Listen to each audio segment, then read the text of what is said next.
أعوذ بالله من الشيطان الرجيم بسم الله الرحمن الرحيم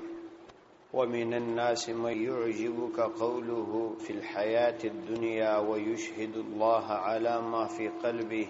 وهو ألد الخصام ومن الناس بعض دخلقس من حغتسوك دي يعجبك قوله چې په تعجب کې اچي تا قوله داغه خبره په الحیات الدنیا د دنیا په ژوند کې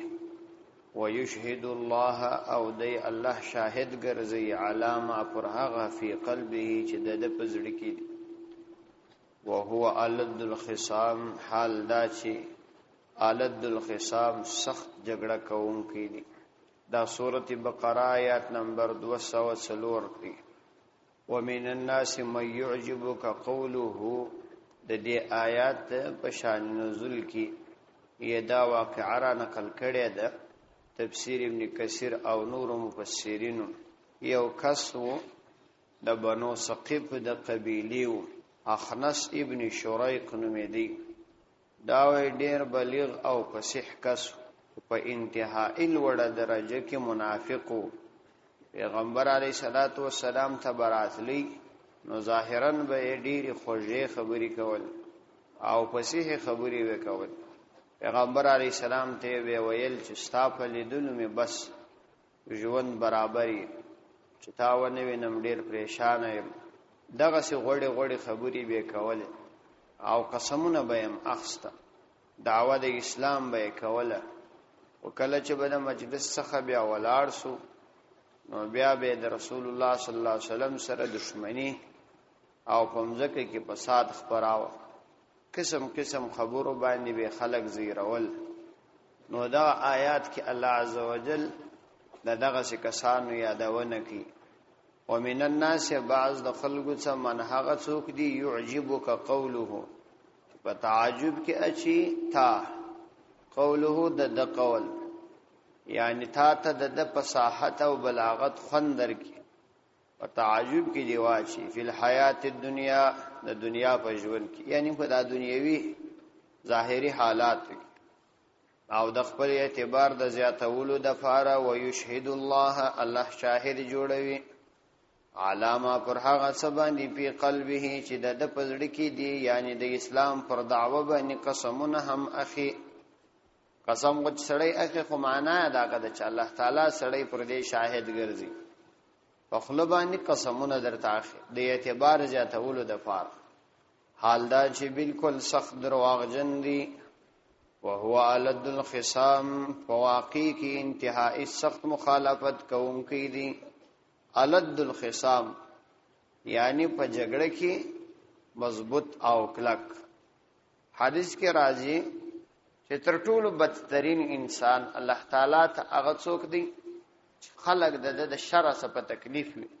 او سخت بد اخلاق او جګړه کوونکی دا الله تعالی ته مبغوث ترین انسان چې د اخلاق څخه خلق په تکلیف او پر معمولی خبرو باندې د خلکو سره جنگ او جګړه کوي د دې آیات د مخکنی آیاتو سره چې پرون تیر سول د حج په مناسبت اعدادي چې د حج په مراسمو کې الله عزوجل د دوه قسمه انسانانو یادونه وکړه یو هغه کافر او منکر آخرت وو چې صرف د دنیا دعای کوله چې الله بس موږ دنیا را جوړه او بل مومن معتقد آخرت وو چې د دنیا د بهتري سره سره د آخرت د بهتري غوښتنه هم کول نو گواکه حالته دوه قسمه دعا کوونکې ذکر سو دلته بیا الله عزوجل د نفاق او د اخلاص یادونه کوي حالته دوه قسمه دعا ذکر سو دلته بیا دوه شی ذکر کوي نفاق او اخلاص نو په همدغه اعتبار باندې بعضی منافقین وي او بعضی مخلص نو اوس په دغه آیات کې الله عزوجل د منافقینو یادونه کوي او رستنی آیاتو کې بیا د مخلص انسانانو یادونه کوي حدیث کې راځي د محمد ابن کعب قرظی قول دی چې ځینې کسان داسي وي چې د هغوی ظاهری ژبه وایدا سي خوږوي احلا من العسل دا غجبه تر عسل خوږی وقلوبهم امر من الصبر او دا زړونه بیا وای تر دې صبر یو قسم درخت د لکه زهر تر دې ترخی او ظاهرا ای خلقو ته ځان فشو خلقو باندې مسما کړی یعنی د بزرګانو لباس ای اغوستی لیکن دوی په دې خپل خبرو باندې پر الله تعالی او پر دین جرأت کوي یعنی د الله او د الله د دین مقابله کوي نو الله فرمایي چې آیا دوی پر ما باندې غیرت کوي یا دوی ما سره استهزاء کوي نو زبرداسي سزا ورکما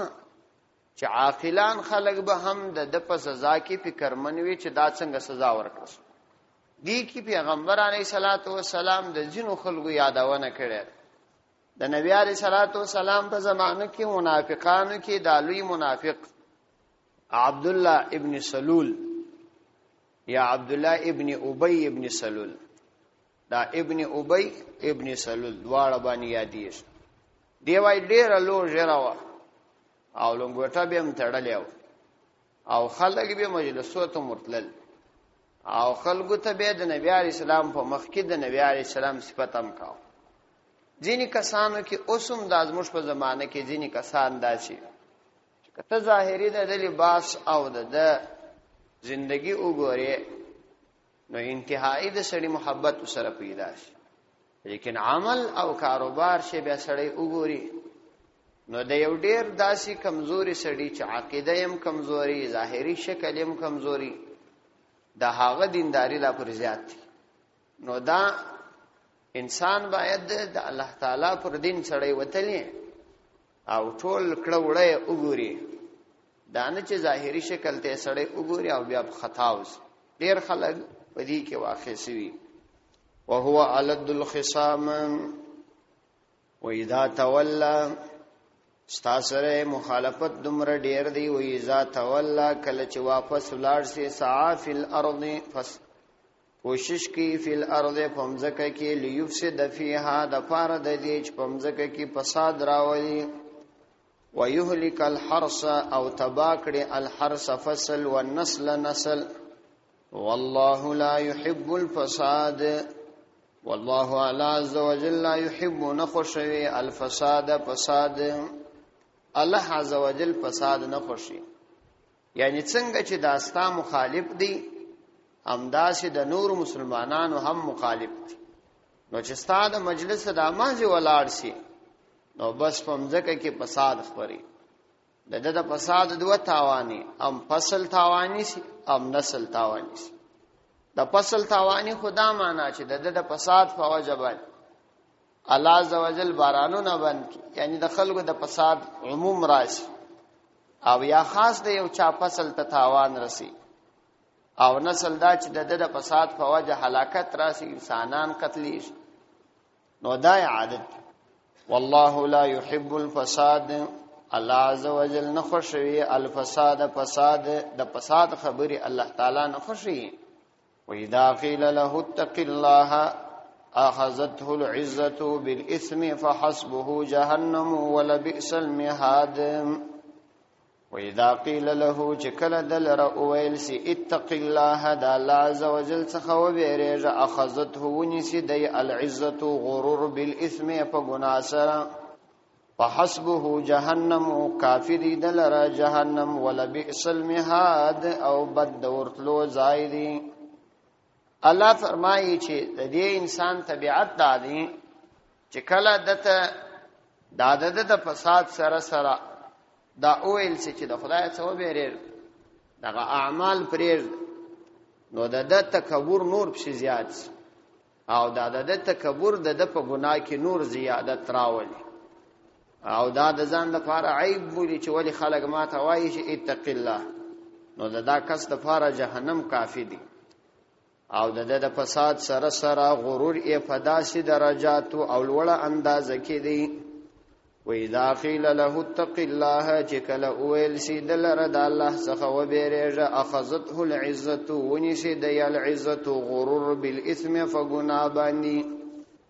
یعنی دا د غرور نور هم د ګناه ور زیاته کی فحسبه جهنم کافی دی دلره جهنم ولا بئس المهاد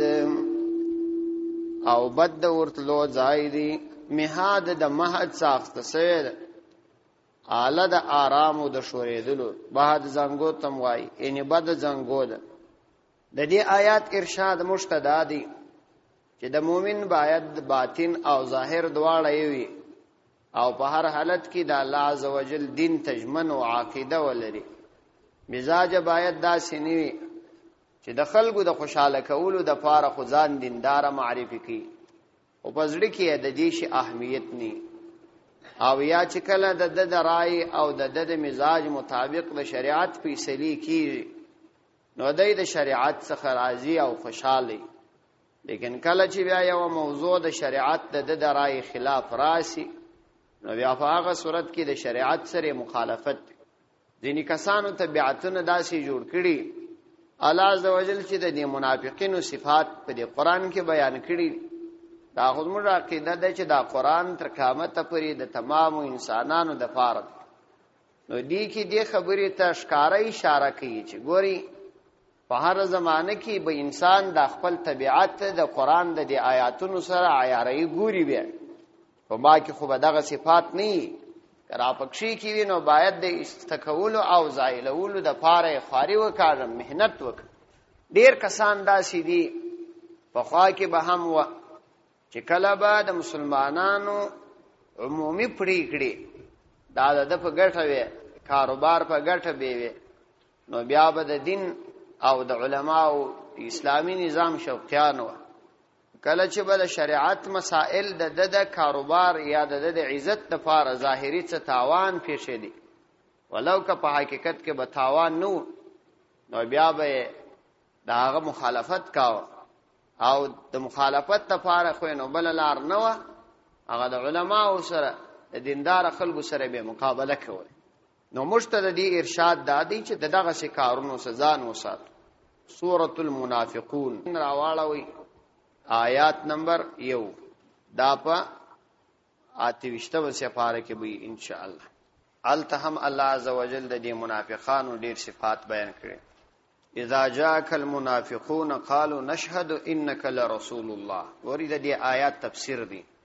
کله راشي تعالی را منافقان نو دی وایي چې موږ یقیني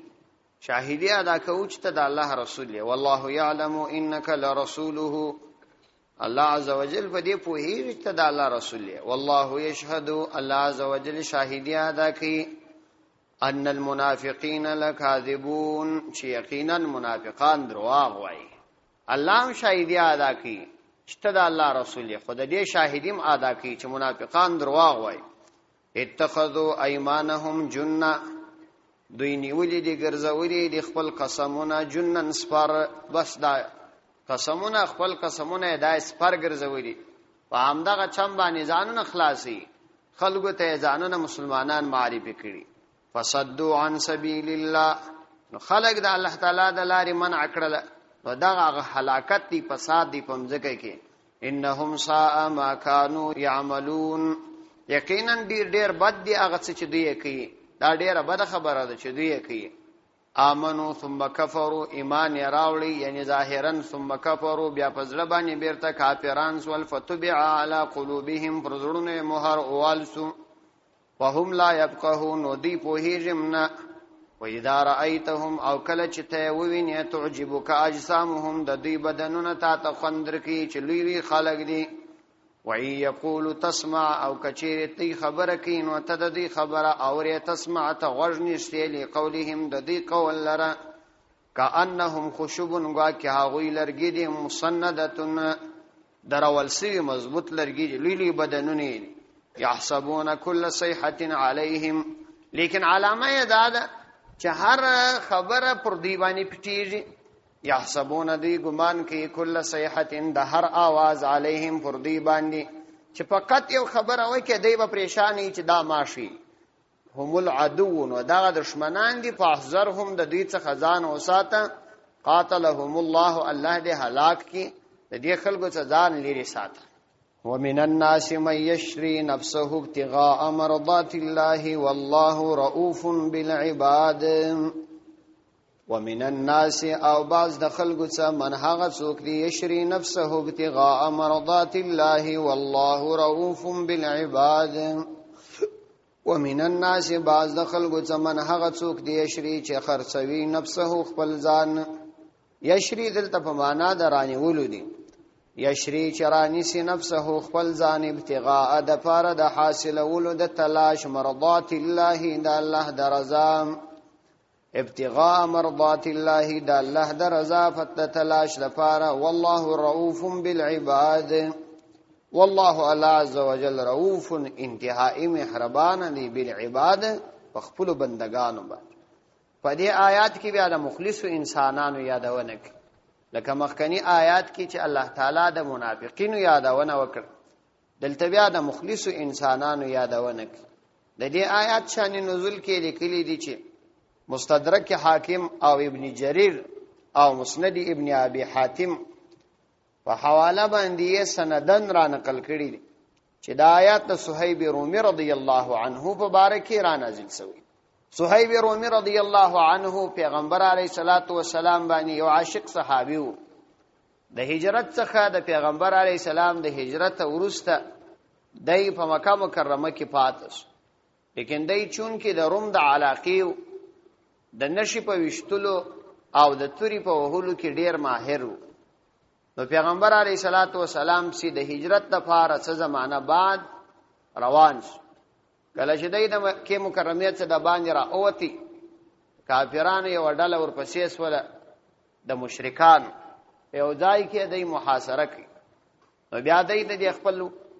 آس څخه یا اوښ څخه راکښته سواوی ته وویل چې اې د مکه خلک، تاسو په دې خبر یاست چې زه په تاسو ټولو کې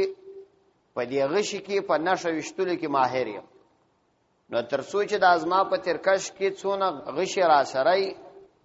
تر هغه وخت خو تاسو ماته نسی رانږدې کېدلای چې دا یو غشي را پاتې او زما غشي د نشانه نه خطا کېږي پر هدف لګیر. نو اول خو مو په دې مقابله کو، کله می غش خلاص ول بیا په دغه توره مقابله د سره کوم تر هغه وخت چې ما په وسی چې کله د توري مقابله پای ته ورسېده بیا چې تکوي ویک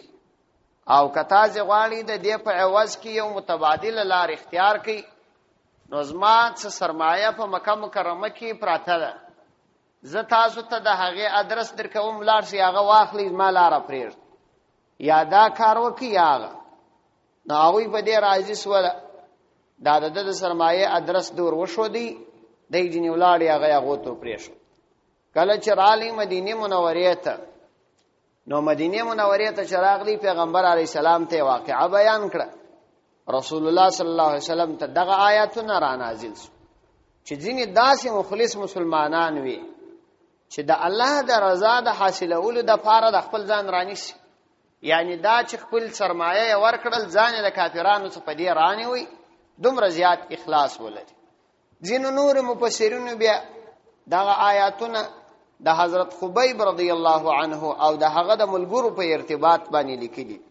خبیب رضی الله عنه او عاصم رضی الله عنه او ځینې نور صحابه دا پیغمبر علیه الصلاۃ والسلام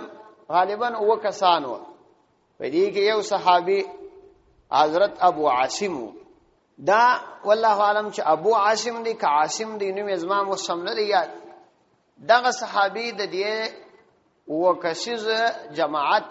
وکسیزه جماعت امیر. پیغمبر علیه الصلاۃ والسلام واسطه ولي علاقه ته د جهاد د خدمت لپاره د احد په میدان کې بیا یو شذ و چې مشرک و، د دې درې زامن دغه عاصم رضی الله عنه قتل کړي و. نو بیا دا شذ د پر سر باندې دا انعام یې شی و چې کچا د سر ما تراوړي زه هغه ته سلو شان په انعام کې ورکوم. مړه شذ د مکه مشرکانو هم دا وسره تسلیم کړي. نو کله چې دوی د مدینې څخه د باندې اوتل رجع یو غونډي توای یو علاقم ده، نو مشرکان به خبر سول دی په دې غونډي باندې محاصره کړ. چې محاصره کړل خیر خودی د هغه سره مقابله وکړه. دوه صحابه کرام هغه ور تسلیم سول، دی غداری وسره وکړه. یو د خبیب رضی الله عنه یو ابلو خبیب رضی الله عنه بیا په مکه مکرمه کې قتل کی، شهادت باندې ورسوي، دامه کې 40 ورځې جسد ورې زړې دي، ابل ورې پر لارې په شهادت ورسي. دا نور صحابه کرام چې دا 15 کسان دا ورې په شهادت ورسي. نو پر دې باندې ځینې منافقانو پر دا صحابه کرام باندې عیب وایا چې دا یې شکار نه دی کړی، وای الله عزوجل دا آیاتونه نازل کړه. نو دا دواړه تفسیر د دې په شان نزول کې نقل کړي چې کله دا صہیب رضی الله عنه مدینه منوره ته راغلی، پیغمبر علیه السلام ته قصه وکړه. نو پیغمبر علیه السلام د خوشحالي ورته وویل ربح البيع ابا يحيى، ربح البيع ابا يحيى، یعنی دغه بیع دغه کار ابا یحیی ته ګټه ورسول، یعنی دغه سودا چې د وکړل دا سودا د ګټ سودا و. ربح البيع دغه بیع ګټه ورسول ابا یحیی ته، یعنی دې تجارت د ته ډیره ګټه ورسول. ومن الناس من يشري نفسه ابتغاء مرضات الله والله رؤوف بالعباد. الله عز وجل پورا مهربان دی بالعباد په خپل بندگانو باندې. د تایید د پاره سورته توبه راواړوي. سورته توبه دا لسمه سفاره ده، نهم سورته دی، آیات نمبر 111 یولسمه سفاره ته اوړي. ان الله اشترى من المؤمنين انفسهم واموالهم بان لهم الجنه، یقینا الله عز وجل رانیسی من المؤمنین د مؤمنانو څخه انفسهم د دوی ځانونه او اموالهم د دوی مالونه بان لهم الجنه، فدی چې د دوی د فار جنت دی. یعنی الله عز وجل بیا د دوی د دغه سودا په مقابله کې جنت ترکی. نو چې د الله رضا حاصله سو خو الله جنت ترکی. نو دې صحابي د الله رضا حاصله کړل، ځان یې رانیاوه پر الله عز وجل یې ځان خرڅ کړي. یا ایها الذين آمنوا ادخلوا في السلم كافة ولا تتبعوا خطوات الشيطان انه لكم عدو مبين. یا ایها الذين آمنوا ایغه کسانو چې تاسو ایمان راوړی دي، ادخلوا في السلم كافة، تاسو داخل سی فی السلم په اسلام کې کافتن کامل پورا ولا تتبعوا او تاسو پیروي مکوئ خطوات الشیطان د شیطان د قدمونو، انه لکم عدو مبین، یقینا دا شیطان ستاسو د پاره ښکار دشمن دی. یا ایها الذین آمنوا ادخلوا فی السلم کافه. د دې آیاتو په تفسیر او شان نزول کې د عبد الله ابن سلام رضی الله عنه واقعه را نقل کړي، چونکه دلته یو بل نوې خبره شروع کړي. نو د زړو خبرو سره چې د تیرسوي د تیرسو خبرو سره مناسبت پکار. هغه د دې مناسبت یې دادی چې الله تعالی په مخکنی آیات کې، یعنی په 209 نمبر آیات کې د مخلص مؤمنانو یادونه وکړه. نو دې آیاتو کې بیا د اخلاص اندازه بیانې چې کله یو څوک د زیات اخلاص په وجه بعضی اوقات په اخلاص کې غلطي وکړي او د اخلاص په غلطي سره په غلو او افراط کې واقع شي، یعنی د اخلاص حد نو ورته معلومیږي. اخلاص خدای کې د نیت خدای چې زه اخلاص کوم، خدای په هغه کې غلو او افراط وکړي، یعنی قصد خو یې د زیات اطاعت وي چې زه به زیات اطاعت کوم د الله تعالی، لیکن په دقیق نظر که ورته وکتي شي نو د شریعت د حدود څخه وتلی په دغه خاطر باندې په بدعت کې واقع وي. خدای دا سنت عمل او یا دینداری بود. نو دلته دغه عمل اصلاح کی. هغه داسې چې حضرت عبد الله ابن سلام رضی الله عنه او د ملګری اسد ابن عبید او ثعلبه یا نور د ملګری چې د يهودو علماو دوی ایمان راوړي. عبد الله ابن سلام رضی الله عنه په ډیرو لوی صحابه کرامو کې راځي او د يهودو د علماو څخه او د يهودو په علماو کې منل سوی عالم. نو دا عبد الله ابن سلام رضی الله عنه د ځان سره دا فکر وکي او یا د ملګرو د ځان سره دا فکر وکي چې په دین موسوي کې یعنی د موسی علیه السلام په دین کې خو دا د شنبه د ورځې احترام دا واجب وو چې په دا ورځ به څوک مایان نه نیسي او نور احترام وو. دا غرنګ په دین موسوي کې د اوښ غوښې حضرت یعقوب علیه السلام په ځان حرام کړی وي، نو په دې وجه باندې يهودانو د اوښ غوښې نه خوړلې.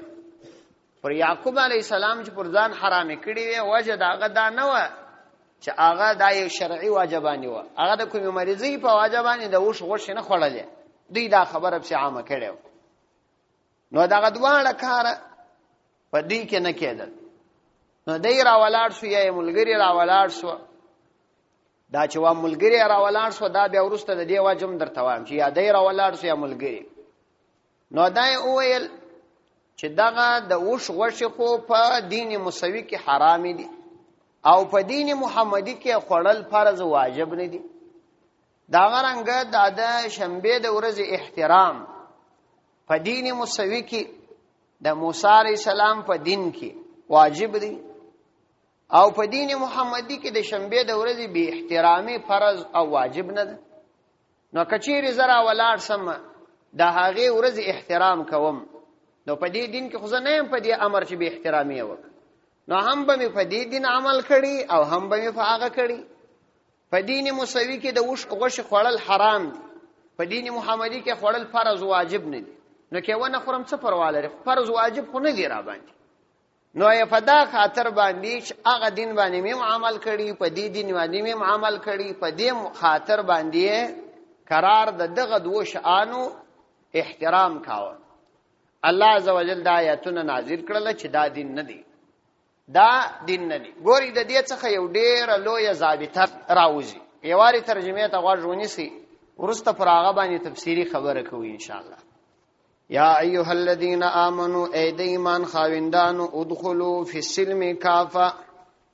ای د ایمان خاوندانو تاسو داخل سی فی السلم. سلم چې په زیر باندې د سین اویل سی بکسر سین بیا اسلام توای، او که په زور باندې د سین اویل سی بیا صلح توای. و ان جنحوا للسلم فاجنح لها، نو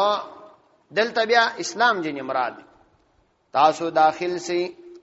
په سلم په اسلام کې کاپتن ټوله. کاپتن دا حال واقع دی یا دا واقع دی، حال واقع دی د اغه ضمیر څخه چې د ادخلوا په پیل کې راغلی، یعنی تاسو داخل سی په اسلام کې په داسې حال کې چې کامل داخل سی، په اسلام کې کامل داخل سی. دا داخلي دل تاسو دا باید کامل وي.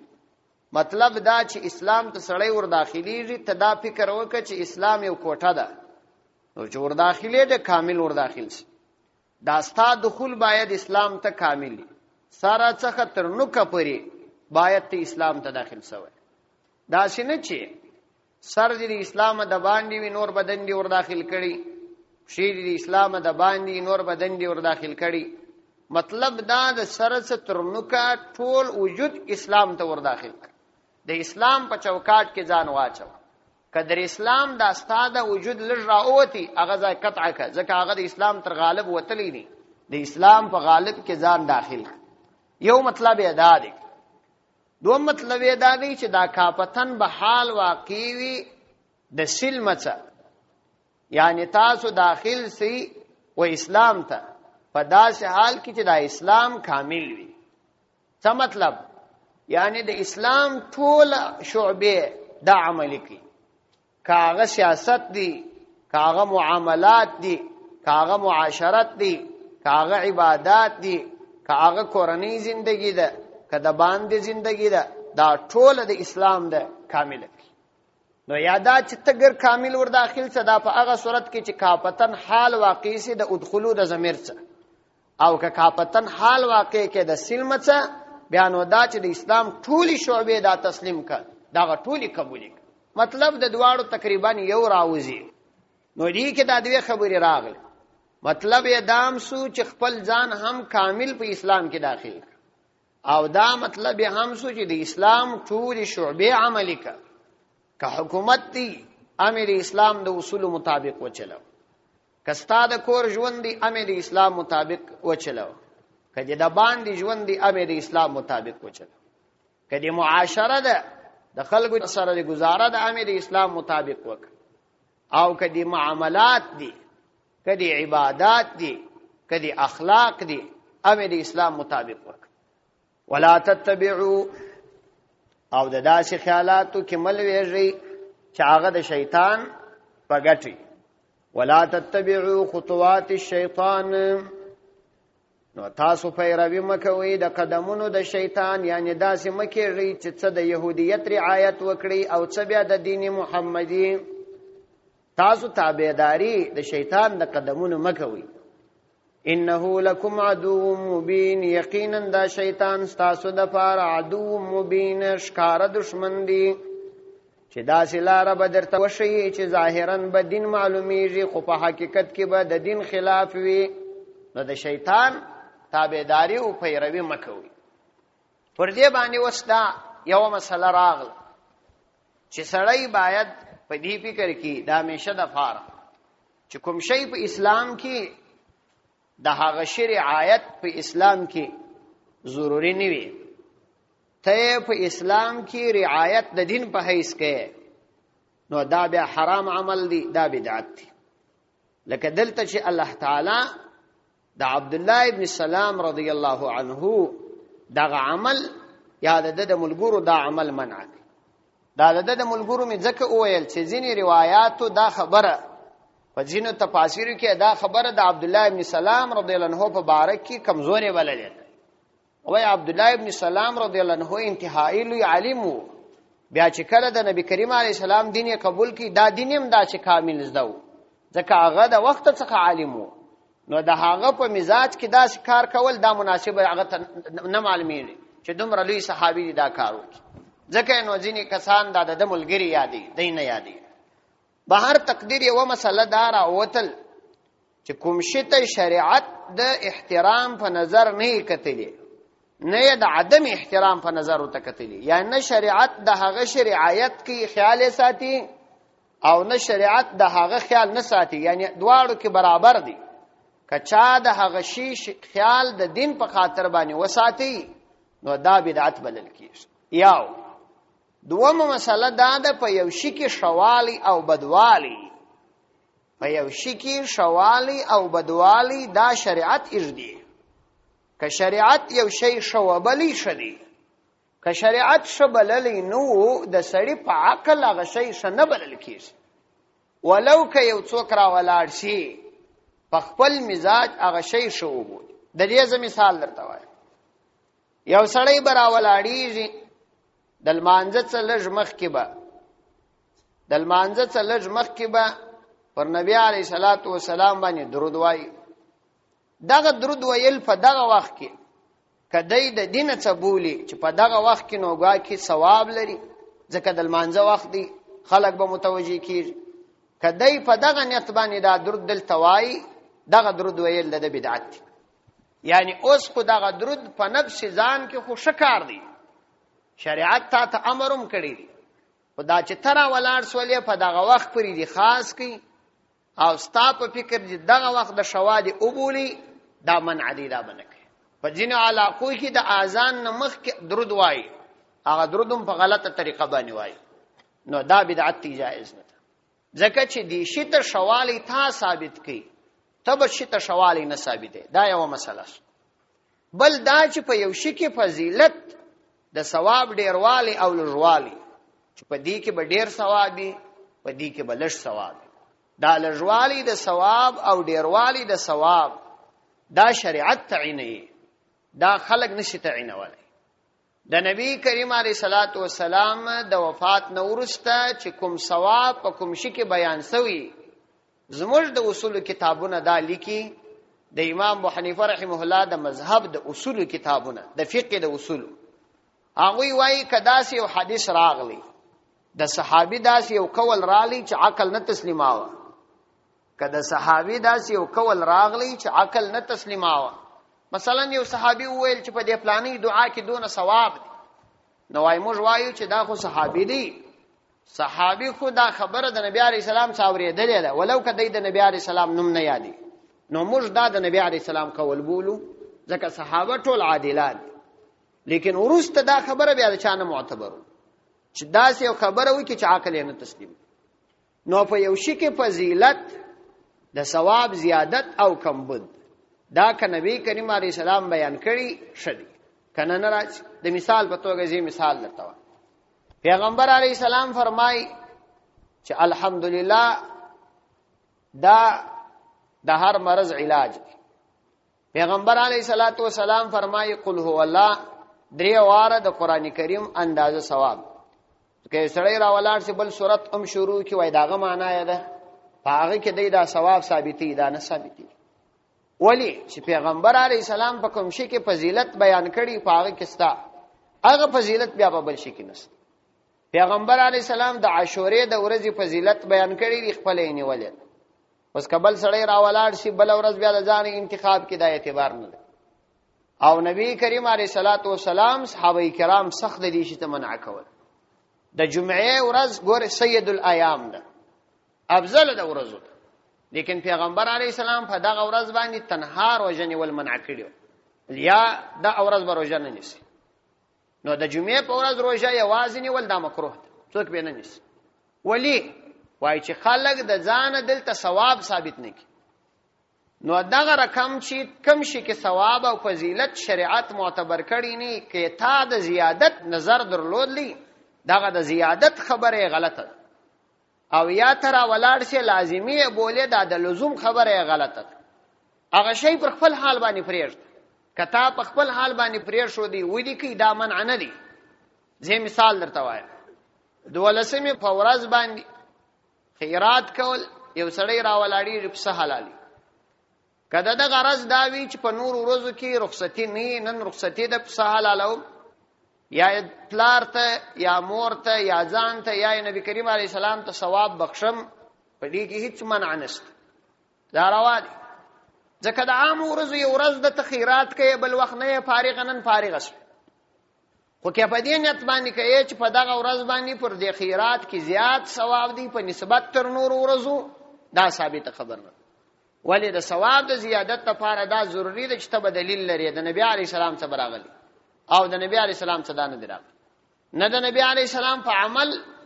او نه د نبی علی السلام په قول په دغه ورځ د خیرات د زیادت ثواب راغلی نه د صحابه کرامو په عمل نه د صحابه کرامو په قول د دغه ورځې زیادت ثواب راغلی یو مثال دوه مثال یو سړی راولاړ سي د کوچنی اختر په ورځ باندې په حلالي وای دا مبارک ورځ د نو زبنن خیرات وکم په دغه ورځ کته خیرات وکي په دې نیت چې دا یو ورځ ده او خلک فارغ دي استفاده بجنی وکي نو دا سیدی روان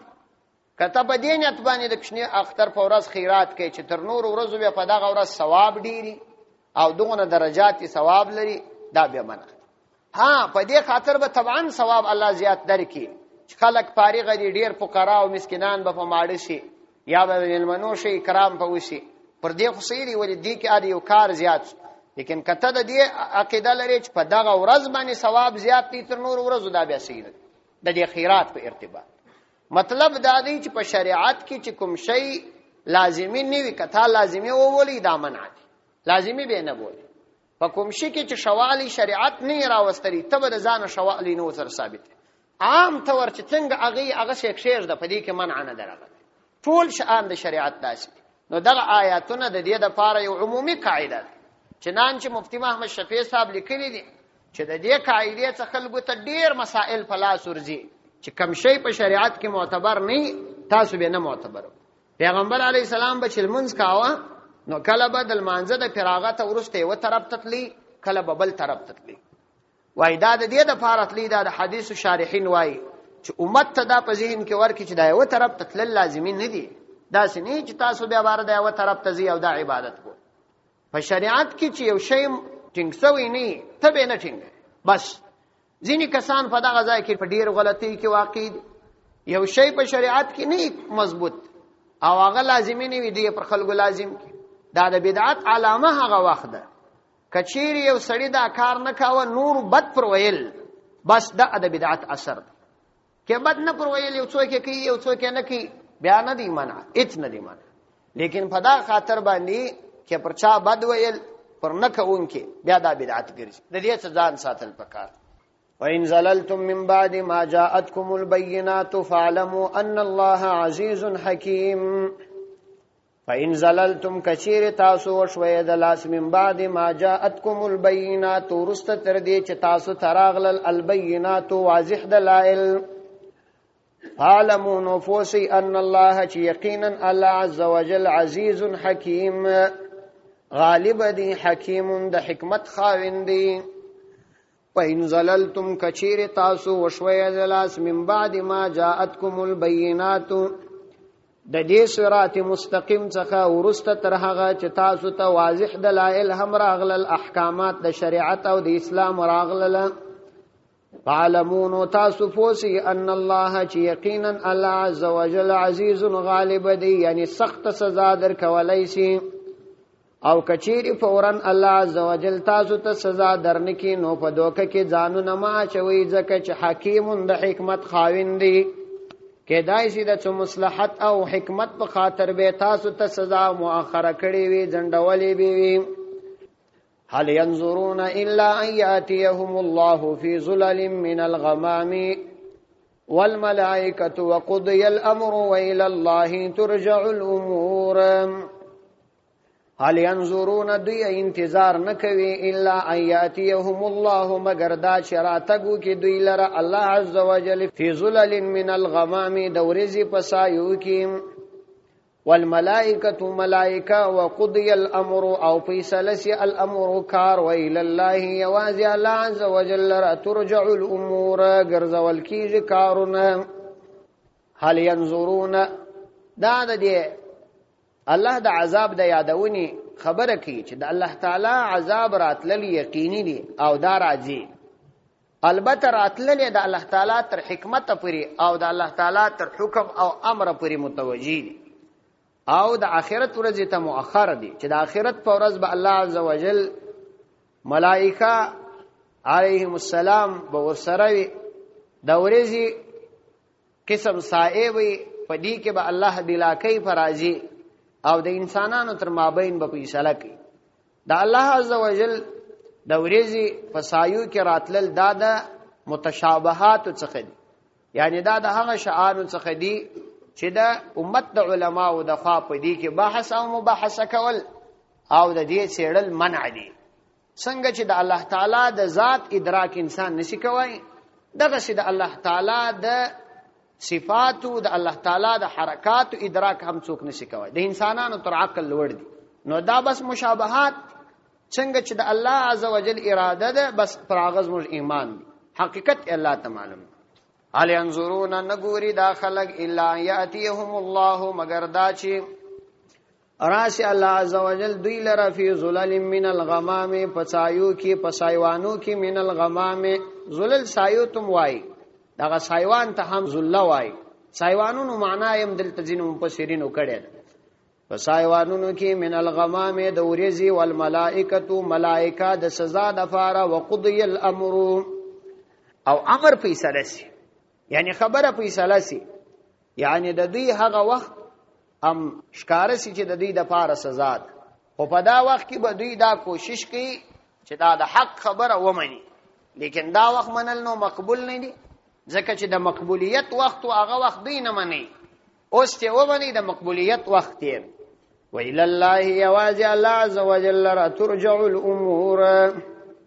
ګرځول کیږي الامور کارونه یعنی د سزا تمام مقدمات الله عز وجل را وړاندې کیږي هل تبع بلکم صاحب اختیار نسته چې چاته نجات ورکیم سل بني اسرائيل كم آتيناهم من آية بينة ومن يبدل نعمة الله من بعد ما جاءته فإن الله شديد العقاب سل بني اسرائيل بشتنا وكد بنو اسرائيل كم آتيناهم سمر مجور کړي و دوی لره من آية بينة واضح دلائل ومن يبدل نعمة الله څوک بدل کی د الله عز وجل نعمت من بعد ما جاءته رستتر دی چې د تراغلی فإن الله نو یقینا الله عز وجل شدید العقاب سخت عذاب ورکوونکی. سل بنی اسرائیل په دې آیات کې الله عز وجل دا واضح کوي چې موږ هغه کسانو ته چې د حق د راتګ څخه ورسته انکار د حق وکي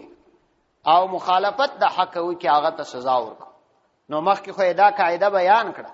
چې فإن زللتم من بعد ما جاءتكم البينات فاعلموا ان الله عزيز حكيم. او ورسته بیا و فرمایل چې الى الله ترجع الامور. اوس د دغه دعوی د فار دلایل وړاندې کی چې دا دعوه موږ وکړه چې موږ سزا ورکوو، ان اوس د دې سزا دلایل توجونی سي چې یو نمونه د بنو اسرائیل ژوند دی. تاسو د بنو اسرائیل څخه پوښتنه وای وکي چې څومره واضح دلایل دوی تراغله،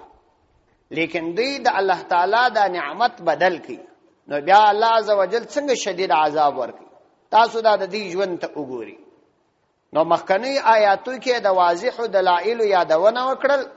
او دا یا خبره وکړه چې څوک د دې څخه واوښتي موجب سزا به ګرځي. په دغه آیاتو کې دلیل د دې دعوی بیانې چې بنو اسرائیل ته پر بعض مخالفتونو باندې سزا ورکړه. نو هغه سزا ډېره ښکاره او عامه وه. سل بني اسرائیل سوال وکړه د بنو اسرائیلو څخه، یعنی د دې د علماو څخه پوښتنه وکړه کم آتیناهم څومره موږ ورکړي و دوی لره، یعنی د دې علماو مشرانو لره من آیت بینه واضح دلائل، څومره واضح دلائل مور کړیو. مثلا د خلکو د پاره مدی ته هدایت وکي، د فرعون څخه مو نجات ورکي. په دې د هدایت پر ځای باندې گمراهی انتخاب کړه او گمراهی حاصله کړه. گمراهی ته املا وتړل. موږ د هدایت پر ځای چې دوی د الله نعمت هدایت او دا بدل کی، نو پر دې مو دوی ته سزا ورکړه. هغه سزا یې داوه کو هتر مور باندې رالوړ کی، توبه وکړه، بیا استسقا. بل افلا موږ دوی ته تورات ورکړه، خو دوی د الله د دې نعمت په مقابله کې دا غوښتنه وکړه چې موږ غواړو چې الله تعالی په خپل سترګو ووینو او د الله تعالی څخه دا خبري واو. کو هتر ته مراوستل، بیا چې بے ځای غوښتنې وکړي نو عذاب مور باندې را نازل کړي، ټول مؤلت قتل کړ. بیا چې کله دوی ته تورات ورکړه سو د الله تعالی دا انعام، خو دوی بیا نافرمانی وکړه، د ګیلګي په عبادت اخته سو. بیا مو سزا ورکړل، یو د بل مو قتل کړ سره. بیا د دې څخه ورسته د موسی علی السلام سره ملګری و، د الله تعالی نعمت ورکړل سوی و. دی راولار سو په مقام ته کې د الله دغه اسانه نعمت چې هغه منو سلوا دا یې بدل کړه د فصلونو په مهنت او مشکل مو اخته کړه. نو دا ټول موږ دوی ته سزا ورکړي، خو دا ټول سزا مو هغه وخت ورکړي چې دوی نعمتونه بدل کړل او په هر حالت کې موږ دوی ته د الله تعالی د قدرت او د موسی علی السلام د حقانیت علائم بیان کړ. كما آتيناهم من آية بينة ومن يبدل نعمة الله من بعد ما جاءته.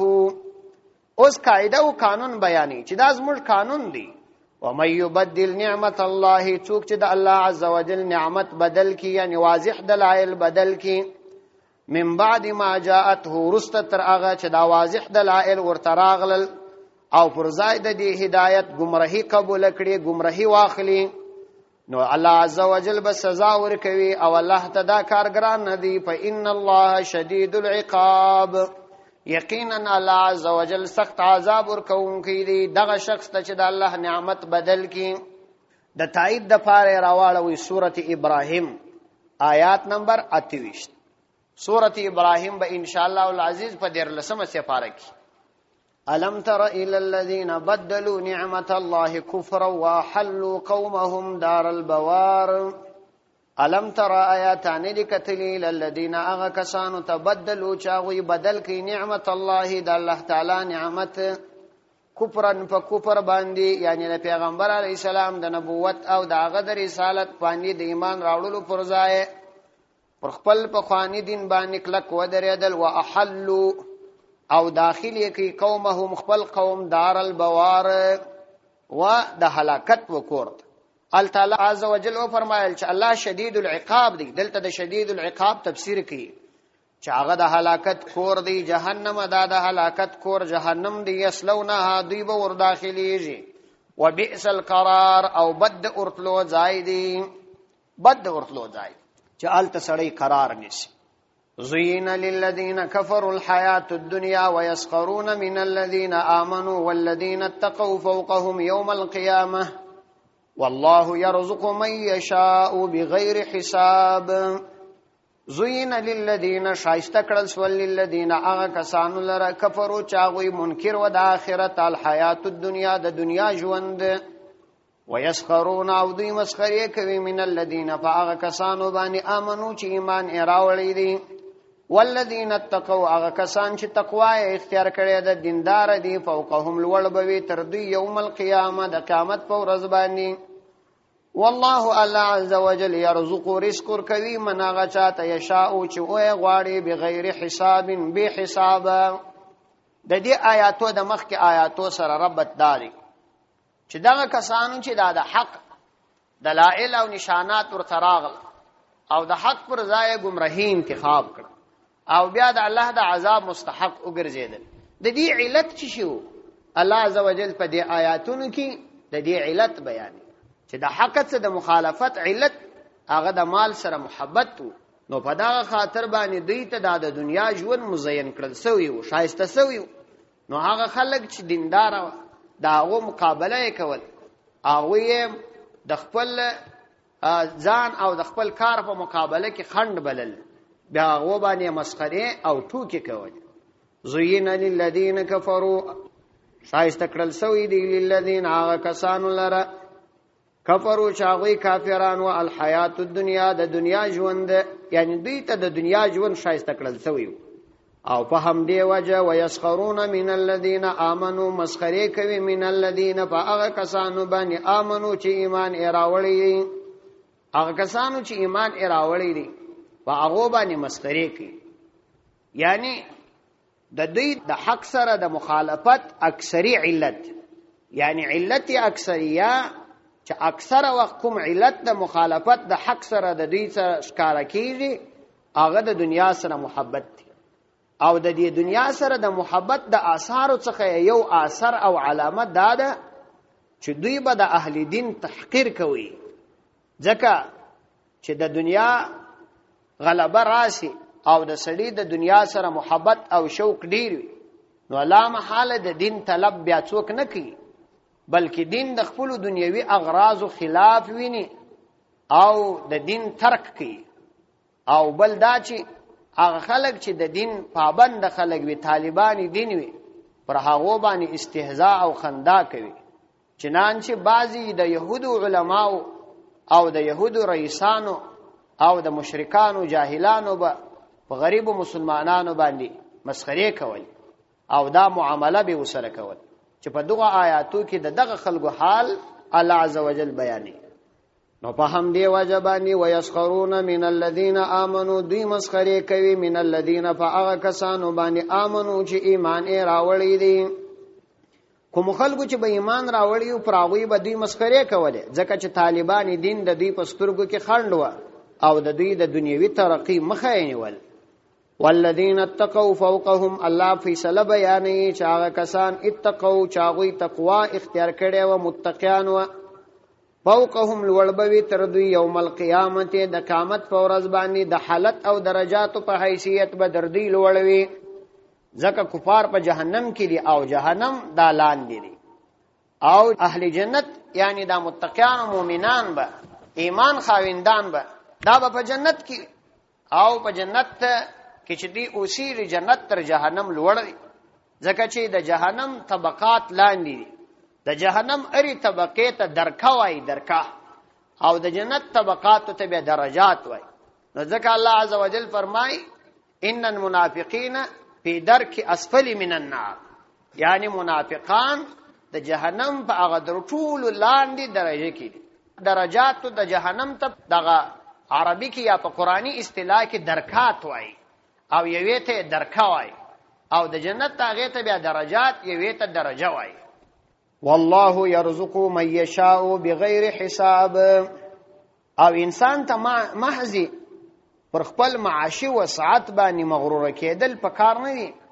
چې دای په خپل معاشي وسعت او د اقتصاد د وسعت په وجه مغرور وي،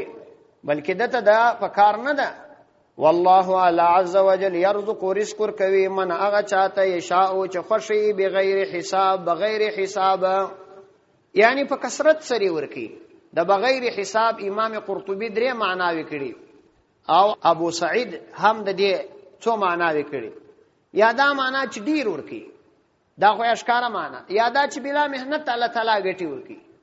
او یا معنا دا چې په حاصلولو کې دته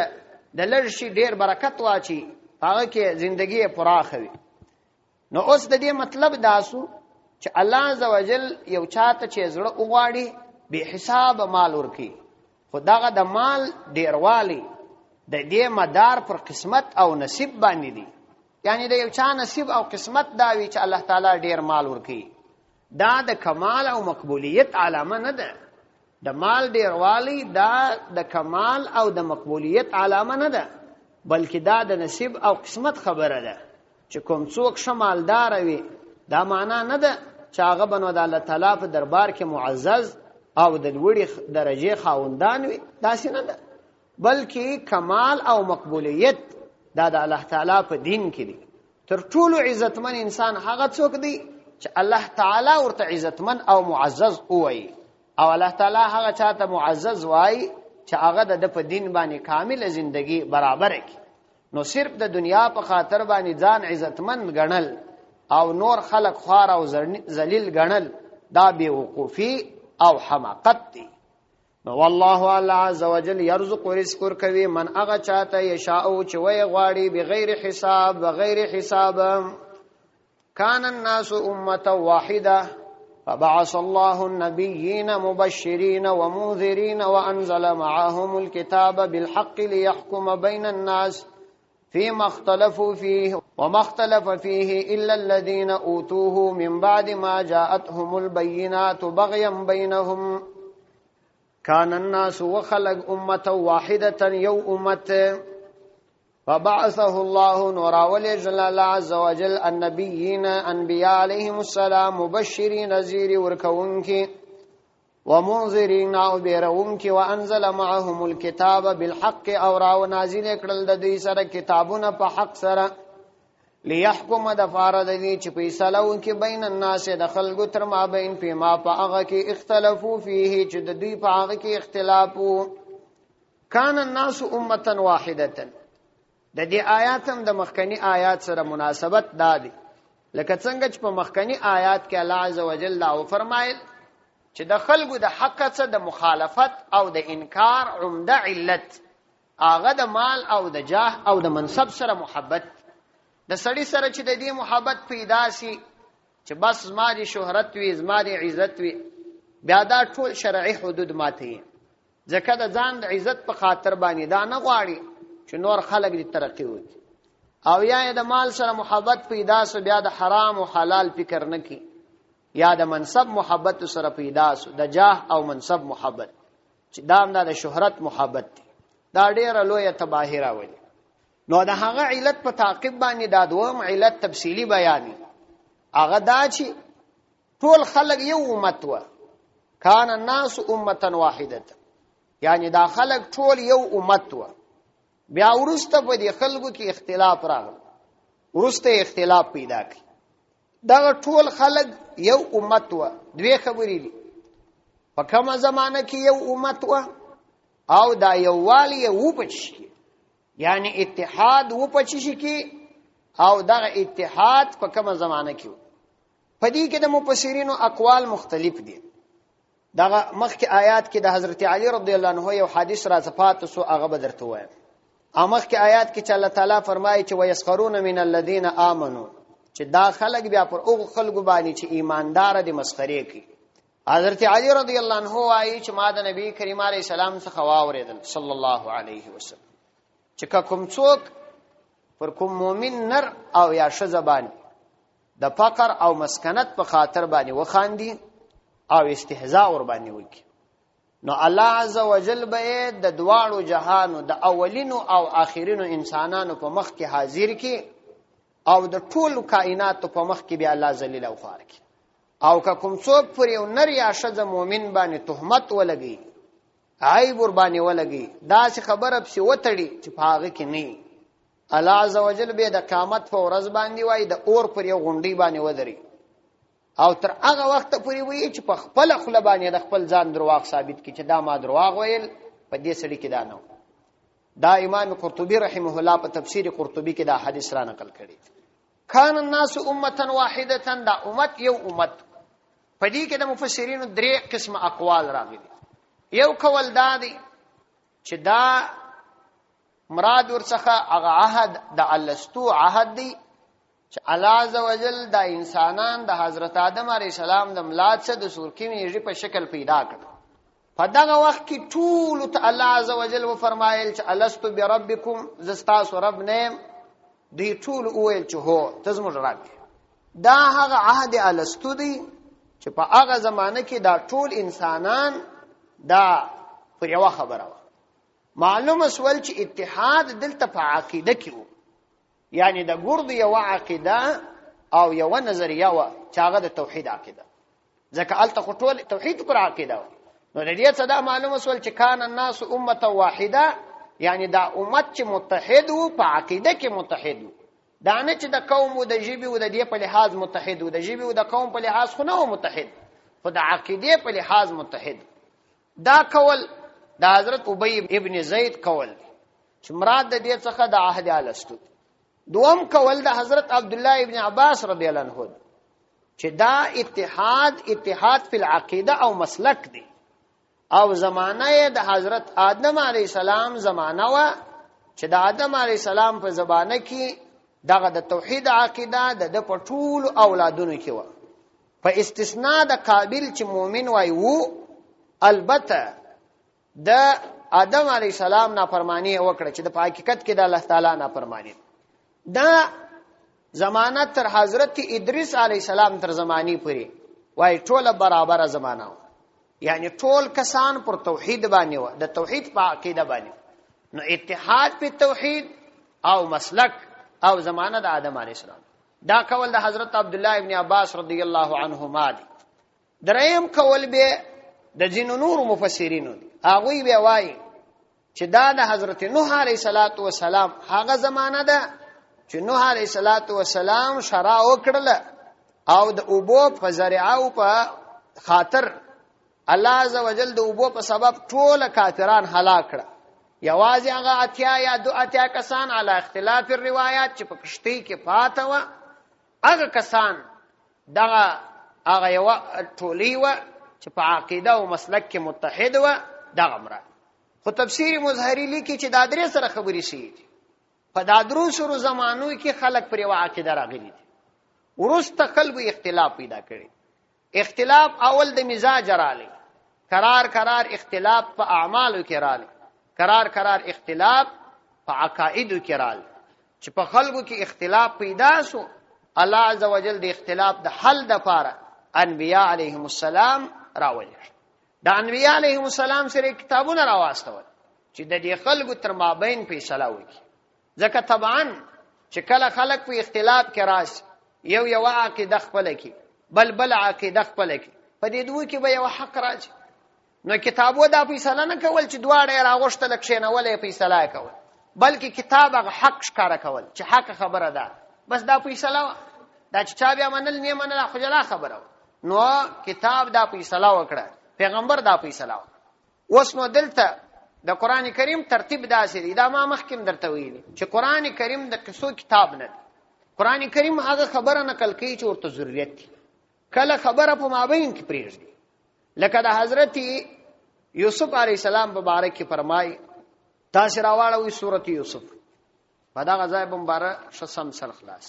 سورۃ یوسف خو درته معلومه لري، 13 سپاره څخه لږ مخکې شروع کیږي، آیات نمبر 46 آیات. واستاسي ګوري دغه آیات څخه لږ مخکې دغه آیات څخه لږ مخکې راسي و دغه 43 نمبر آیات. په دې 43 نمبر آیات کې پاچا د خپل خوب قصه کوي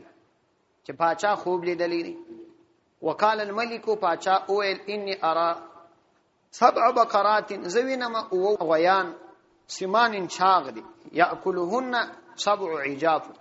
پردا او چاغ باندې ډنګر را غورځيدي خوري سبع عجاف یعنی ډنګر نه خوري وسبع سنبلات خضر او دا او شنی وږي وینم واخر یابسات او نوري داس او بیا وچی وین یا ایها الملو ای ازمام الګرو د دربار افتونی ما تاسو تعبیر راکې فی رؤیا ازما په خوبو کې ان کنتم لرؤیا تعبرون ک تاسو د خوبو تعبیر راکوي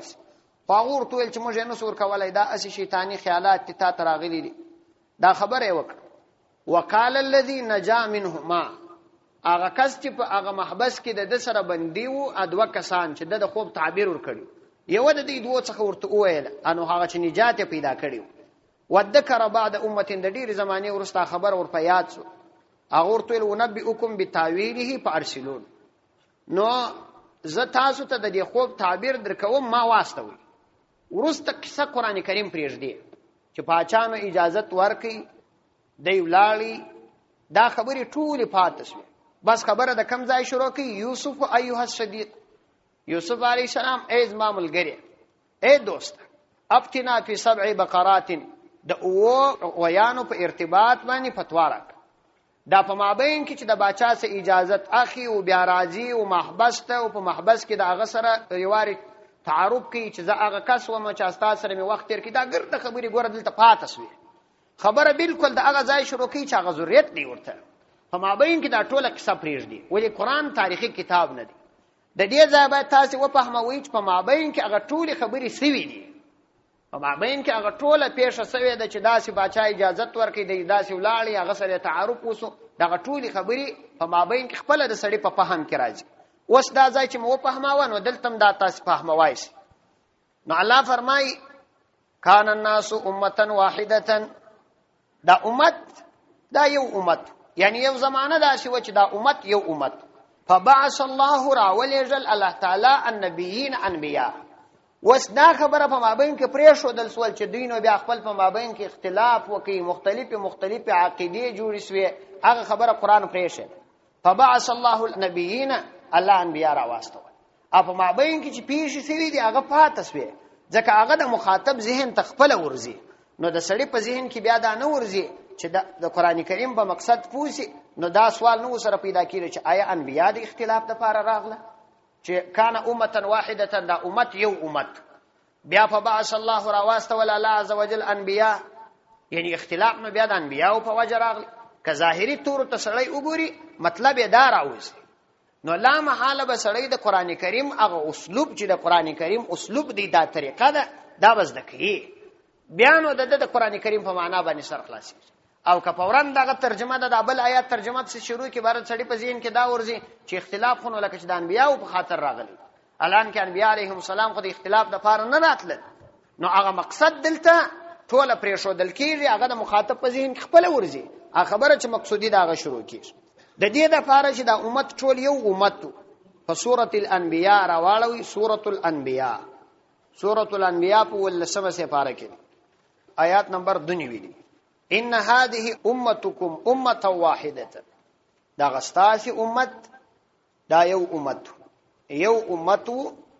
وانا ربكم فاعبدون او ذا استاسو رب زما عبادت وکي ورسته ګوري الله فرمایي دا قران کریم یو آیات په بل آیات تفسیری وتقطعوا امرهم بينهم دوی خپل تر ما بین کار سره خراب کی اختلاف شروع کی نو فبعث الله را واستول النبي نبيا اوس نو د قران کریم د هغه آیات ترجمه په دې ښکارا شو بالکل دا شراواړوي سورته یونس په 12مه سپاره کې راځي 12مه کې سورته یونس راواړوي په 12مه سپاره پایلي آیات نمبر 19 وما كان الناس الا امه واحده نو خلق مگر یو امت و فاختلفوا نو اختلاف وکي ولولا كلمه سبقت من ربك لقضي بينهم فيما فيه يختلفون دا دی معلومه سول چې اختلاف دوی کړی د دوی د اختلاف د حل لپاره انبیا راغلي نو کچيري د قران کریم دغه آیات تفسیر په دابل آیات ونسی سړی په مقصد نه پیږي دا رقم بل ځایم الله تعالی فرمایي چې ان هذه امتکم امه واحده وانا ربکم فاعبدون. سوره مومنون کې راځي ان هذه امتکم امه واحده وانا ربکم فاتقون. وکانه الناس یو زمانه داسې و چې وخلق امه واحده یو امت و، یعنی ټول په عقیده کې متحد و، عقیده و د توحید عقیده و. بیا اختلاف خپل تر مابین پیدا کوي پر مختلفو عقاید باندې سره تقسیم سول. فبعث الله نراولجل الله عز وجل د دې د اختلاف د رفع کولو د پاره النبیین انبیاء علیهم السلام مبشرین، فداس حال کې چې دغه انبیاء علیهم السلام زیری ورکون کې او عمل کوون کلره و منذرین او بیرون کې و د عذاب څخه نمنون کلره. وانزل معهم راوایل جید دوی سره الکتاب کتاب، یعنی د دوی د مجموعه سره د مجموعي جماعت سره کتاب راواستوي. مطلب دا نه دی چې د هر پیغمبر سره کتاب راغلی، یعنی د مجموعه انبیاء سره کتاب راغلی بالحق په حق سره، یعنی دارا لجل او دارا نازل دل حق او دارا لجل او نازل دل د دې د فار ول يحكم چې فیصله وکي الله عز وجل بین الناس د خلق تر مابین، چې فیصله وکي الله سبحانه و تعالی بین الناس د خلق تر مابین دغه کتاب او رسولانو په ذریعہ فی ما فاغ مسائل اختلافیو کی اختلافو فيه چې دوی پاغه کې اختلاف کړیو. نو دغه رسولان او کتابونه د امر واقعي اظهار کوي، دغه رسولان او کتابونه د امر واقعي اظهار کوي. یعنی دا کتابو او رسولانو داسې نه کول چې خلک راغوشته د دې تر مابین فیصله کوي، بلکې امر واقعي چې کم کار به یقیني صحیح عقیده و دا کتاب ویل چې دغه اصلي عقیده ده. نور نو څوک په دې باندې ځي کنه ځي هغه دا غوي کار تر سوچ د امر واقعي اظهار وکي او په دې سره خبره واضحه سي. نو چې کله یو خبره چې واضحه چې د دوه کسانو بکشي اختلاف او سړی کتاب ته رجوع وکي په کتاب کې هغه حق لیکلي، نو خبره ښکارا سو چې هغه واضحه خبره ښکارا سول دا دوه مخفله ثابت سو چې غلطه بس دا د کتاب په سلام. نو دغه رسولانو سره الله تعالی کتابونه راولېږل په دغه وخت کې خو نو دا په کار و چې د خلکو چې د کتاب او د رسول په ذریعہ باندې امر واقعي ښکارا سو ظاهر سو. نو خدا په کار و چې پر دې کتابونه ایمان راوړي وي، پر دې رسولانو باندې ایمان راوړي وي او خپل اختلافات د الله تعالی په کتاب حل کړي وي، او دغه د الله تعالی کتاب او دغه رسولان د خپل اختلافاتو د حل د فار مدار او معیار ګرځولي وي.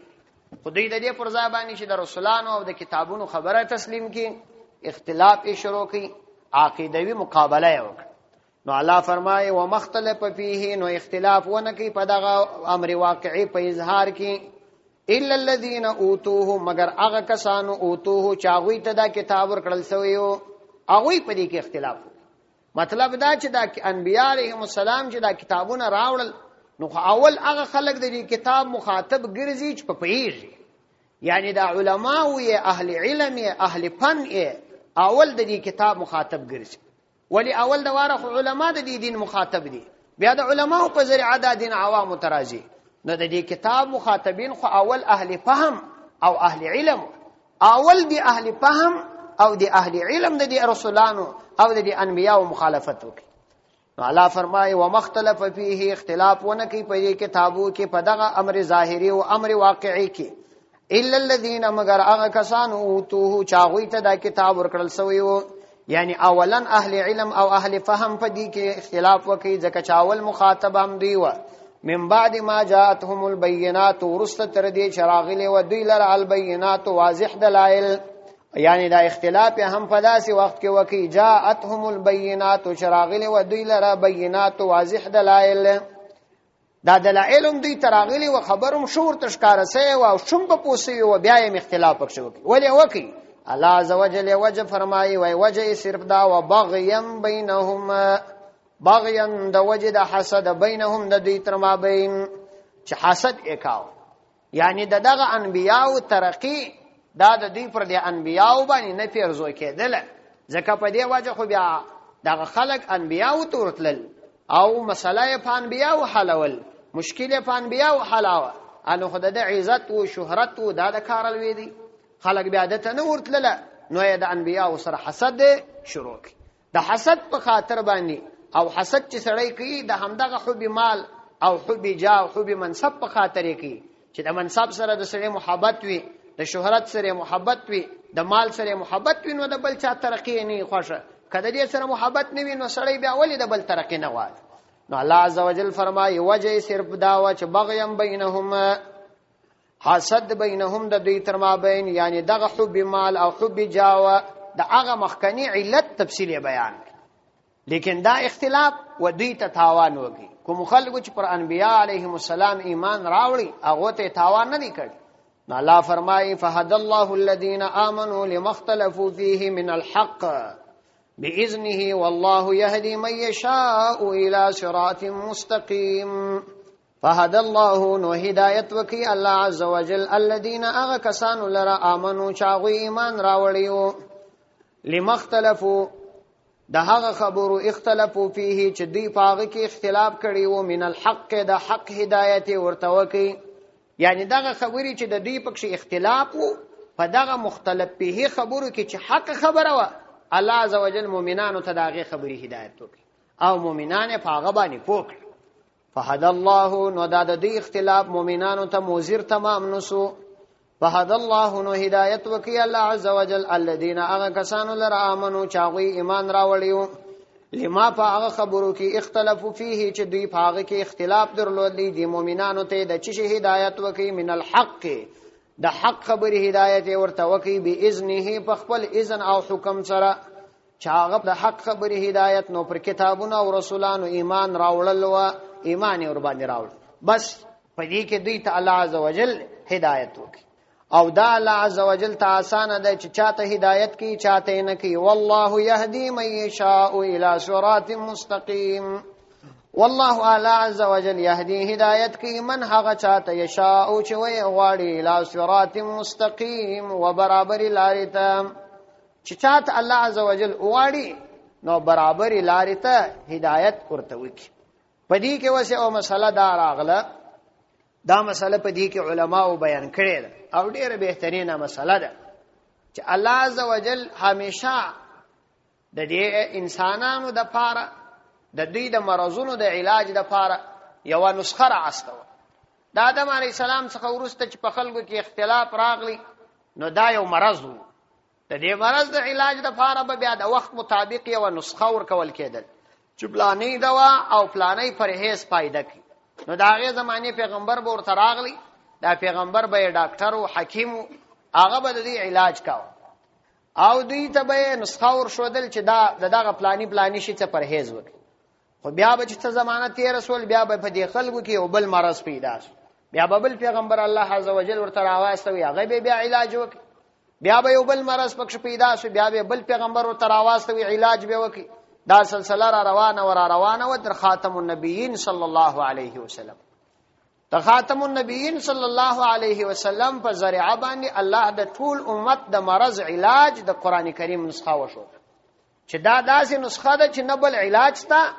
او نه بل مرض تا چې هغه بیا استسی دغه قران مجید په ذریعہ باندې بس دا مرض په قران کریم لري کیږي او دغه یو مرض به تر قیامت پورې علاج به هم دغه یو فقط بل شي نشته. نو د پیغمبر علی السلام نبوت نهایی سو، آخری نبوت سو او کتاب آخری کتاب سو او د علاج آخری نسخه همدا نسخه سو. نو د ټول مشکلات حل تر قیامت پورې عقیدوي، نظری، معاشرتی، معاملاتی دا ټول اختلافات د دې ټول حل تر قیامت پورې یوازې د الله تعالی په کلام و بس.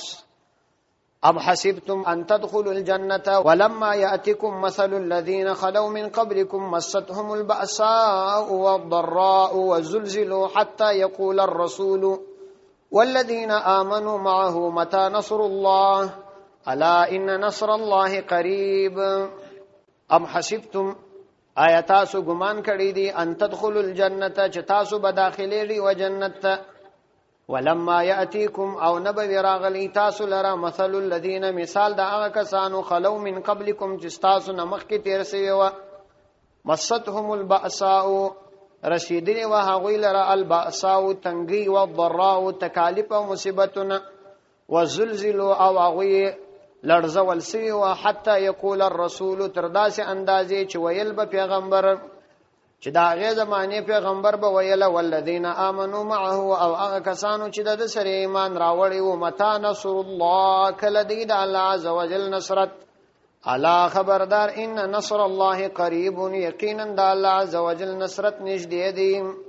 ام حسبتم پدې کې مؤمنانو ته یو خبره کی او دا تسلی ده هم پیغمبر علی السلام ته او هم مؤمنان چې د کافرانو د خوابه د اسلام سره مقابله دوامدار روانه ځکه چې موږ وویل چې دا امت ټول یو امت بیا اختلاف په دې امت کې رالی د حل د پاره موږ انبیا راوستو د انبیاو د کتابونو د پاره خو په کار دی خلکو ته داو چې ایمان راوړي قرآن وړي زینو ایمان راوړي زینو نه راوړي نو دغه د انبیاو د بعثت او ورسته دغه اختلاف دا روان وي دا به در قیامت ته پورې روان ځکه الله عزوجل بل ځای فرمایي فمنکم کافر ومنکم مؤمن تاسو څخه به کافران هم وي مؤمنان به هم وي یعنی دا اختلاف روان ځکه حق په همدې پیژندل کیږي دا قاعده ده او قانون دی عربي کې او قاعده ده وای وبزدها تتبين الاشیاء یا بزد شی یبین ضده وای د یو شی په ضد د هغه ضد معلومیږي د مثال په توګه که ګرمي نه موږ د یخ احساس نشو کوي یخ به څنګه بیا سړی پیژني نه پیژندل کیږي کلمر نه بیا موږ کله بیا هغه وخت ما پیژندل ایسو چې لمر نه راخته کشف نه ورځ نه پیژندل کیږي دا رقم کا کوپر نه اسلام نه پیژندل کیږي ک بدعت نه سنت نه سي پیژندلای لا محال الله عزوجل د هر شی او ضد پیدا کړی دي چې هغه په پیژندل دا قاعده ده او قانون دی په دنیا کې نو دا دوه فرقه به وي چې وی به نو مؤمن ته به ضرر رسیږي تکلیف به رسیږي خبري به اوري تر وسه پوری به ستا مخالف ستا مقابله کوي دا نو د هغه په وس پوری تړلې د شدر کې می اندازې ستا مقابله کوي په دا ټول وخت کې به تصبر کوي ولی ستا څمخ کې انبیا ستا څمخ کې د الله دوستان تیر سوي دي امتحان پراغلي په سخت اقتصادي مشکلاتو کې واقع سوي دي په جګړو کې واقع سوي دي دا چې د الله عزوجل درانه امتحانات پراغلي دي چې لړزېدلي دي تر داسې اندازې چې اخر یې د ډېری پریشانی او بیقراری د الله عزوجل څخه د هغه وعده سوي نصرت غوښتنه کول چې الله عزوجل تا چې موږ سره د کوم نصرت وعده کړو دا کله راځي نو الله عزوجل ورته ویل چې ما نصرت نږدې دي نو تاسو دا بیغمه کښینی ما چې تاسو ته بس په دغه بیغمۍ کې دین په لاس درځي نه داسې نه ده دا برازي دا مشکلات به وي بیا به تاسو جنت ته داخلي نو دې کې تسلی ده چې تاسو دغه مشکلات په دنیا کې په دې باندې زړه مپتنګوي زړه تنګي کېږي ما ام حسبتم آیا تاسو خیال کوي ګمان کوي ان تدخل الجنه چې تاسو به داخلي جنت ته یعنی بلا مشقت ولما یاتکم مثل الذين خلو من قبلكم او نبوی راغلی تاسو لره یعنی تر اوسه خو تاسو کوم مشقت ندی برداشت کړي ولما یاتکم او نبوی راغلی تاسو لره مثل الذين مثال د مشقت الذين دا هغه کسانو خلو من قبلكم چې تاسو نه مخکې تیر شوي تاسو به بلا مشقت جنت ته داخليږي مستهم البأساء پراغوی باندې داسې تکالیف د مخالفینو د خواراغلی و مستهم البأساء اغوی مسکړي و رسیدلی و اغوی لره البأساء تنګي په دواړو اعتبارو کې دی چې عام په جنگونو کې سخت جنگونه وسره سوي دي او هم د اقتصاد په لحاظ باندې سخت مشکلات او تکالیف پراغلي مریضیم سخت مریضي ور باندې راغلي والضراء مصیبتونو وزلزلوا او اغوی په مصائبو کې لړزول سوي و حتی یقول الرسول تر داسې اندازې پوری یقول الرسول چې وایي د هغه زمانه پیغمبر والذین معه او هغه کسان چې د دې پیغمبر سره وایي ایمان راوړي او د ډېری بے قراری په وجه متا نصر الله کله دی د الله عزوجل هغه نصرت چې الله عزوجل وعده مسره کړي الا نو هغه ته د تسلی د فار اوایه یعنی دا تسلی ورکړل سواله الا خبردار ان نصر الله قریب یقینا د الله عزوجل نصرت قریب نږدې دی د الله عزوجل نصرت نږدې دی د دې معنا دا نه ده چې د انبیاء علیهم السلام یا د مؤمنان به د الله د نصرت نه امید شي معنا یې دا ده چې دومره بستړي سول چې نور به خپل حوصله د لاس ورکړه دا به ویل چې الله بس نور موږ امداد وکړه موږ نور د دې وس نه لرو چې د دې خلکو مقابله وکړو نو تاسو به جنت ته داخليږئ او پر تاسو به دا مشکلات نه راځي نشي کېدلای تاسو زمخ کې پر دې ټول انبیاو او د هغو پر دوستانو دا مشکلات راغلي څومره چې سړی الله تعالی ته قریب کیږي دومره به امتحان کې راځي اوس یو سوال دا دی چې د ایمان په خاطر باندې خو انسان جنت ته داخليږي ایمان خورا لوی سرمایه ده الحمدلله چې الله عزوجل مشت ایمان را نصیب کړي الله دې مو د کامل ایمان په حال کې د دنیا څخه رخصت کړي چې تر مرګ ورسو نو کامیاب ان شاء الله نو دغه ایمان دا ډېر لوی سرمایه ده چې د انسان په زړه کې یو ذره ایمان وي یو ذره لا هم دا کس په جهنم کې نه پاتې کی جنت ته بځي مؤمن به جنت ته ځي که څه هم فاسق وي فاجر وي نو که څوک دا سوال وکړي چې په مجموع کې خو دا ټوله جنتیان جنت ته ځي خو ډېر خلک داسې دي چې هغوی باندې هیڅ مشقت نه دی راغلی حتی ځینو خلکو ټول ژوند په پاچاهۍ کې تیر کړي مسلمان یې باره مقصد نو دا خو عادي مشقت نه دی لیدلی نو عادي جنت ته ځي اعلان کې الله تعالی وایي چې تاسو ته مشقت را نشي جنت ته نشي داخله ده ګوري دا جواب دادی چې دا مشقت د خپل درجات لري مشقت پر انسان ضرور راځي البته مشقتونه فرق لري پر ځینو کسانو باندې دومره سخت مشقت راشي چې ملک خراب سي قتلونه پکښ وشي مسافری او هجرتونه راشي لکه په موږ باندې یاد اوسي په عربي نړۍ کې پر دا مسلمانانو راغلي دي الله دې پر آسانه کړي پر ځینو کسانو به دا مشقت راځي چې فقط مازه تبسي پر ځینو به دا مشقت راځي چې فقط په دنیا کې په امتحان کې واقع دي مسلمان دي د الله عزوجل ځینې نافرمانی څخه بزان ساتي کوپر بنی اختیاري دا مې مشقت دي چې د ازادي سره ګرځیدل نو مشقت راغلي دي البته د مشقت درجات دي ځینې اعلی درجه مشقتونه دي ځینې ادنا دي ځینې تراغله کم دي یو جواب یې داد چې اصل مشقت ستا پر هیڅ چا باندې داسې نه دي چې مؤمن دي به مشقت اخلاص چې دا په پاچا دي چې ټول ژوند دی په یو امن حکومت کې کړي لکه دا سعودي پاچاهان چې دغه حالت دی لیکن دا خو یو امتحان دی پر د باندې چې د توحید عقیده خپل کړي د کوپر د عقیده څخه ځان ساتلی دا مې مشقت دی کافران به په دغه خاطر هم د سره بغض او عداوت کوي چې مؤمن دی نو دا مې مشقت نو دا درجات یې فرق لري ځکه نو هر یو به د مشقت په اندازه باندې چې څونه مشقت وي او بیا د پاغه کې صبر کړي د آخرت لوړي درجات حاصلي دا بیا الته د مشقت د درجات په اندازه لوړي مراتب حاصلي دوم جواب یې دادی چې په مجموع کې به مشقت راځي یعنی دا لازم نه ده چې هر فرد ته به مشقت راځي په مجموعي لحاظ پر مسلمانانو مشقت راځي که یو فرد یا دوا فرد یا لس فرد د مشقت اخلاص وي هغه د مراد نه دي بلکې په مجموعي حالات باندې به مشقت راځي لکه خلک چې وایي پر افغانانو مشقت راځي خو طبعا به پر ځینو نه راغلي خو دلته مجموعي ټولو ته دا نسبت کیږي نو دا یې دوم جواب صدق الله